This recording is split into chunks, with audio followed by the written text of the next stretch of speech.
Risk risk risk, दिन रात सुनते सुनते कान पक जाता है।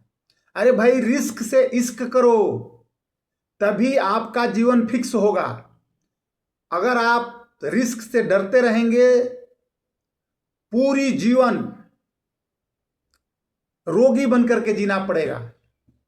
आज शुगर एवं ब्लड प्रेशर, उतना रोग आपके चीनी और तनाव से नहीं हो रहा है जितना कि आप डर से पैदा कर रहे हैं। आपने कभी गौर किया होगा कि जब आप डरते हैं तो आपको बाथरूम, टॉयलेट ये दबाव बनाने लगता है। जानते हैं क्यों? जब आदमी डरता है तो उसके अंदर के जो ऑर्गन्स है वो काम करना बंद कर देते हैं।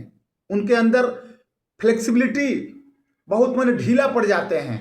अब उस वजह से क्या होता है कि आपका यूरिन ज़्यादा आएगा, आपका बाथरूम आएगा, यहाँ तक कि आपका टॉयलेट का भी प्रेशर बनने लगता है। आपने गौर किया होगा।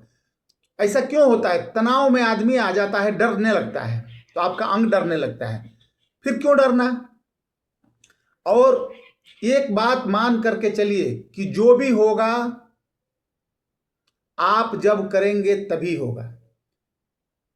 ऐसा आप सोचते हैं कि मैं दुनिया के लिए बहुत कुछ करके जाऊं, तो खुद कीजिए। ये मत उम्मीद कीजिए कि दुनिया करेगी और हमारा नाम होगा। आप कीजिए और दुनिया को दीजिए। जब तक आप बीज बोते नहीं हैं तब तक फल उगेगा कैसे? जब तक आप देंगे नहीं, आपको मिलेगा क्या? हम दुखी क्यों हैं? हम देना तो चाहते नहीं, और प्रकृति से सब उम्मीद रखे हुए हैं कि मुझे ये भी मिल जाए, मुझे धन मिल जाए, मुझे वैभव मिल जाओ, मुझे यश मिल जाओ, मुझे कीर्ति मिल जाए। ऐसा हो सकता है क्या?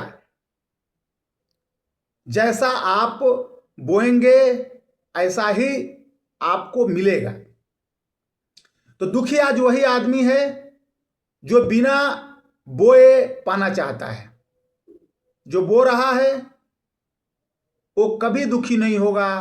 क्यों? तो अपने वो कर्तव्य में पूरी शालीनता से लगा हुआ है, और डेस्टिनी, प्रारब्ध, भगवान जो भी कह ले उसको रिटर्न के रूप में दे रहा है। ऐसे फ्री में नहीं उसको मिल रहा है। आप बड़े बड़े दानी देखे होंगे, अपनी संपत्ति पूरी दान कर देते हैं फिर भी अमीर बने रहते हैं। क्यों? जैसा वो दान करते हैं ऐसे उनको रिटर्न मिलता है। आपने सिख धर्म में कभी देखा है? कभी गुरुद्वारा में जाएंगे,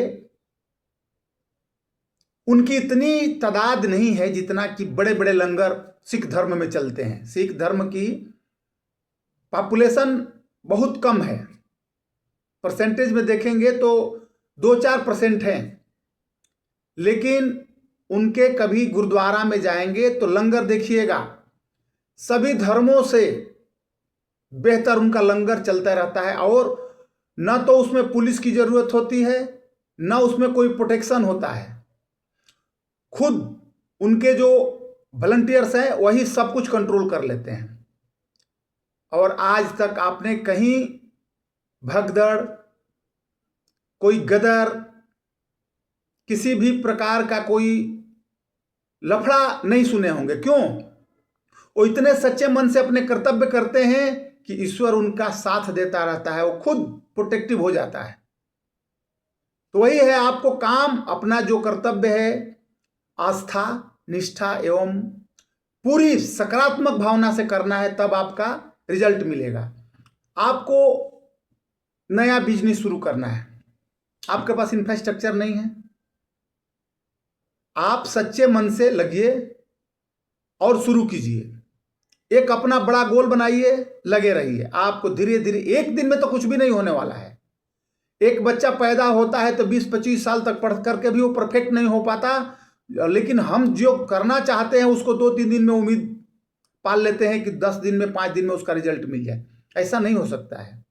आपको समय देना पड़ेगा, धैर्य रखना पड़ेगा, तब आपको रिजल्ट मिलेगा। और आप लंबे दूरी में देखेंगे तो हर चीज का रिटर्न बराबर है। आपके पास निवेश के कई ऑप्शंस मिलते हैं। लैंड में आप जमीन खरीदते हैं, उसका भी भाव बढ़ रहा है, लेकिन क्या वो कल आज ने खरीदा और कल थोड़े बढ़ गया? खरीद करके आप भूल जाते हैं, अगले 10 साल 5 साल 10 साल में देखते हैं कि वो तो 2 गुना 3 गुना या 4 गुना हो जाता है। ऐसे ही आपने गोल्ड 10 साल 5 साल में रख लिया तो भी 2 गुना हो जाता है। सेम ब्रांडेड कंपनियों के शेयर हैं। चलो शेयर में आपको रिस्क लगता है कंपनी का, तो आप निफ्टी 50 में लगाइए ना। निफ्टी 50 क्या होता है कि एक टॉप कंपनियों का ग्रुप है, उसमें जो कंपनियां अच्छा परफॉर्म नहीं करते उसको डाउन कर दिया जाता है, निकाल दिया जाता है।